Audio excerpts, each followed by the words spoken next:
from there on, it goes into the next category, which is the 12s, 13s, 14s, and so on and so forth. Let's get one thing straight first and foremost, is that players train because they want to play, and they want to play in games. The biggest, so to speak, punishment a player can get is to sit on the bench. However, it certainly doesn't make sense, for example, for a 7-year-old to sit on the bench and not play the game. And naturally, that sort of stuff happens at the GVSC level, or shouldn't happen at GVSC level, I should say. That's the age group that we start at. And we should do, and we do, a very good job evening out the playing time in those age groups. Again, this is 7s, 8s, 9s, all the way up to 11s. As we talk about this, it is also important to mention the fact that the learning and the improvement doesn't happen in games. The learning and the improvement happens in training. It is the coach's responsibility to make sure that they create an environment where the players learn and they get better and they're ready to do the job when it comes to game time. Players should not step on the field unprepared, and players should not step on the field being set up not to perform well. It does take a period of time for that preparation to take place. It's not something that's going to happen from one training to another. It's not something that's going to take from 1 week to another. It's something that it's a process, and within that, it's the coach's responsibility to find the right spot, and it's the coach's responsibility to find the appropriate position for every player to step in and contribute. As we go into the older age groups, systems of play and matchups certainly become a lot more important, and systems of play and matchups certainly become deciding factors for the coaches to make decisions as far as who's going to play in a certain system, who's going to play a certain position, what sort of personnel is going to be around as a supporting cast, and those issues certainly to contribute. Is that going to be in every game? Probably not. Is that going to be in every single opportunity? Probably not. However, throughout a period of time, throughout a season, throughout the year, I believe that those times do occur, and those are going to be the opportunities that each player has to cherish when they get the opportunity to play. To break it down short, I think that all of us do a very good job making sure that our players are treated fairly, making sure that our players are put in situations and put in positions in games that they can excel and they can take the positive opportunities and the positive environment and make sure they grow and make sure they learn. Throughout the process, throughout the years, they become better, where they at the end, by the time they're 16, 17, 18, they're going to become players who are able to play multiple positions, and that certainly is going to allow the coach to increase and even out all the playing time for everybody involved. Going down further into dual rostering, the purpose of dual rostering is to offer players additional opportunities, additional game time. It is certainly different from player to player. It's certainly something that in each individual situation has to be addressed. Often it's because a player needs more seasoning. Often it's because a player needs to get more time on the ball. Other times, after having had maybe extensive injuries or something along those lines, they need to get back into the game. Either way, it's something that we are open to. Naturally, what has to happen is there has to be spots open on the teams that we have to put the players on, but it's certainly something that we are able to accommodate, and we are able to give the kids plenty of playing time and plenty of opportunities to continue to grow. Cross-gender playing means, it's probably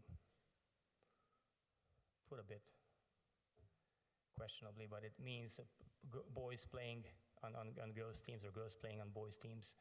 And it's certainly something that is, as the kids getting older, it disappears. But I think that at the younger age groups, for 8s, 9s, and 10s, and 11s, it's certainly an option for the kids to get some opportunities and play. From there on up, I believe the physical attributes that the kids develop and the physical attributes that the kids grow into is going to make things a bit more difficult.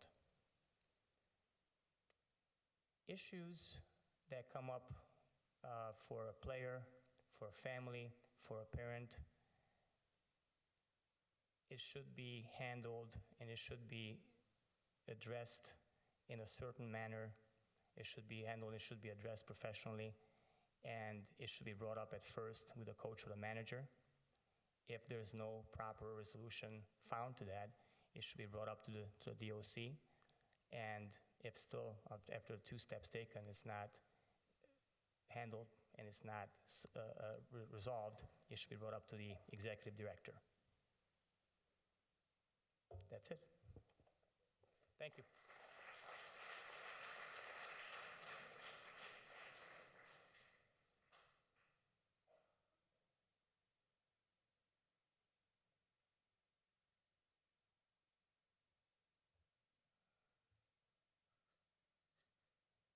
Anybody? Did anybody get that or no?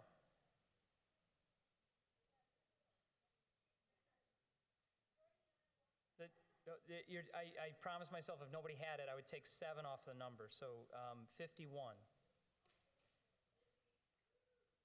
Anybody? Okay, Izzy's got it. Is that Bella, Izzy? Nice. We have, as we go through this, we have separated, we separate by age different stages of development, and we feel strongly that through these different stages, there are drastically different things that are required for the kids to reach their potential. And it goes with the whole idea of often, how badly do you want to win, and what are the implications for the players that are playing for you, especially at the younger ages. In club, there is a really good opportunity for development, and it's one of the only times when you're talking about a 8 through 22-year soccer career that you do have that opportunity for development, club soccer. When I compare that to high school and college, high school and college are set up in a way that doesn't necessarily allow the coaches to develop their players, and it's more of a system where they're going to be, this is what we're given, and we're going to try to win with what we're given. One of the main reasons is the length of time that the high school coaches and college coaches have to put their teams together. When you're looking at August, when did you start your high school season? August 12th, was it?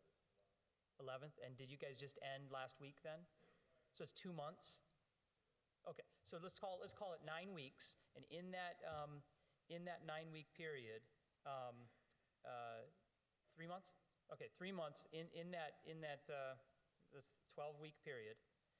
They have to play 20 games, approximately 18 to 20 games, somewhere in there. There's a preseason, which is decent, but in high school, just prepare yourself for this if you're not there yet. It's largely Monday through Friday, 2 games a week. And so coaches aren't given the opportunity to properly prepare, rest, and have just a normal practice. It's all recovery and it's all preparation, just all combined into each of these days. It's very, very difficult. So club offers even on a half-year group, it's offering, November for us. We start our high school boys in November, and we will end in July. That's when we end our training period. So we take the other 9 months and are hoping to develop the kids through tournaments and futsal and training and Super Y and the league play and everything that we can offer. As you're looking at the different ages, we're talking about the different components. This is definitely not scientific.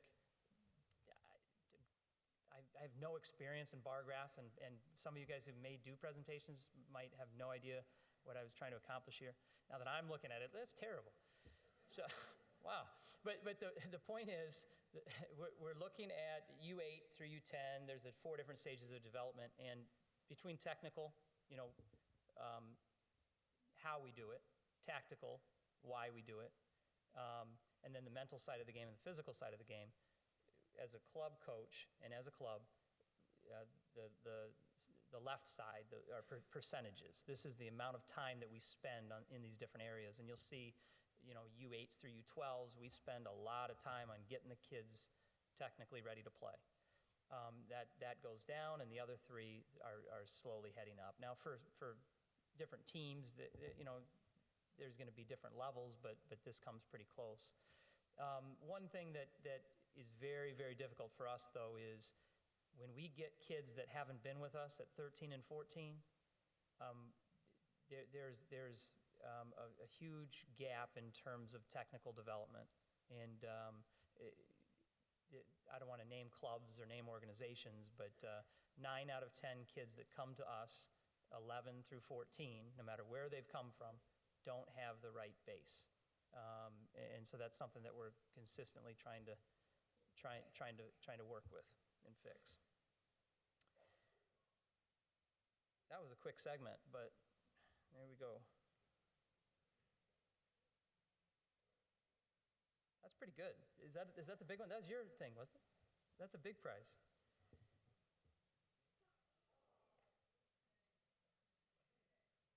You got? Seriously? Nice. That's, that this is for soccer, not boxing, right? Right? Yeah, this is good. Excellent. Okay. He used to be a boxer. Very good one, by the way. So, you're still a boxer. I didn't mean that. Don't fight me. Okay. Club culture. As I was kind of looking at some of these things, we have 4 items that we put as slogans or ideas or ideals or whatever. And as I was kind of looking at some different quotes and stuff like that to get some inspiration for this, I came across this from Joe Paterno, who he had to have stopped coaching like 10 years ago at this point, but he's still coaching, isn't he? Okay. But I came across this quote, and it has most everything in there. We talk about strength, pride, courage, and loyalty. And this is something that the whole idea of the confidence on top of those things, I thought that was pretty interesting. But just so you know, this is something that I just found, and I didn't actually take all those ideas from him early on. But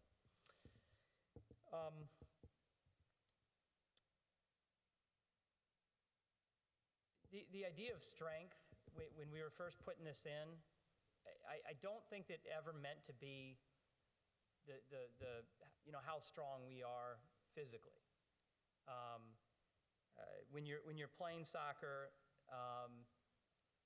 the mental side of the game is so much more important. And I had to do this, but I swear to God, to kind of show you the idea of strength, this next picture, promise you, is of Jolt Bertalan. Promise you.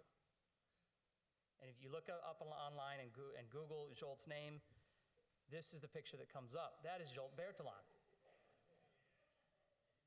It's a Hungarian kickboxer. So I had to throw that up. So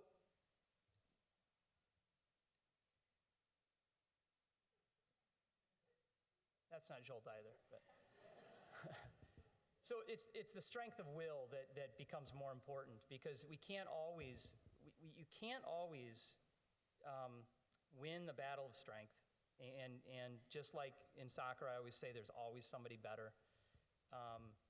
There will always be somebody stronger, definitely stronger than me. And you see those World's Strongest Men contests. There are very strong guys out in the world. So your only hope of being a top competitor is, get some, physical strength, deal with what God's given you. But the strength of will can overcome physical strength at any point. So that's the idea that we had early on. When we talk about the other three components, just some notes on that. The loyalty, just to be loyal doesn't work. You know, you guys have to go back to the things that we believe in. And if you believe in what we believe in and you have confidence in how we work with your kids, be loyal to us, be loyal to the club. Don't stick with something, obviously, that doesn't work. And every coach, child situation isn't ideal. So, there are going to be situations where it doesn't work out, but we do our very best for every player. And one of the proofs of that is that over the 10 years, I think that I can count out of the 4,000 to 5,000 kids who have tried out for us, I really think that I can count 50 kids that we have flat out had to say, we don't have a spot for you. We work very hard to make sure that there's an opportunity to play somewhere. And even those 50 kids, Jolt and I and Ryan have all spent time saying, hey, maybe you should look at this organization because, this it just isn't going to work for you with us. You're just not at the level or the team's too strong. And part of that is as we go through January through June, I want to make sure, and I want my coaches to make sure that the kids have the information that they need going into tryouts, so nobody's surprised. It just doesn't happen that you've been with us and you come to our tryout and all of a sudden, we got something better going on, you're out of here. That's our loyalty to you guys. And to the kids, is that work with the communication to make sure that everybody's on the same page. The idea of pride, I know that pride can be a bad thing as well. When we're talking about pride, we're talking about the pride and the work that it takes to get to the highest level. It may not even be the results, but it's the pride that you've spent the right amount of time, that you've put the commitment into something. Results will follow. A couple neat ideas on courage. The one definition that I came up with is that the courage is acting bravely in spite of the fear, and we all have fear of competition, and players definitely have matchups that they're afraid of, and just fighting through those and having the courage to compete is important. There's also a courage that I don't know that you see quite as often. It's that courage to get through the pain of fatigue, and more, and maybe parents should support this a little bit more, but more and more parents are like, oh, maybe you shouldn't run as hard. If it's not comfortable for you, maybe you want to back down a little bit on that. And there is a certain point where helping the kid push through the situation can make them stronger in the end. I talked earlier about Alliance kind of implementing things well before other clubs, and these are some examples to kind of kick off the idea of our club culture. We were the very first to bring organized futsal to the area. Futsal's indoor soccer with low bounce ball, futsal training, futsal leagues, futsal tournaments. Since then, there have been futsal leagues, there have been futsal training, and there have been futsal tournaments.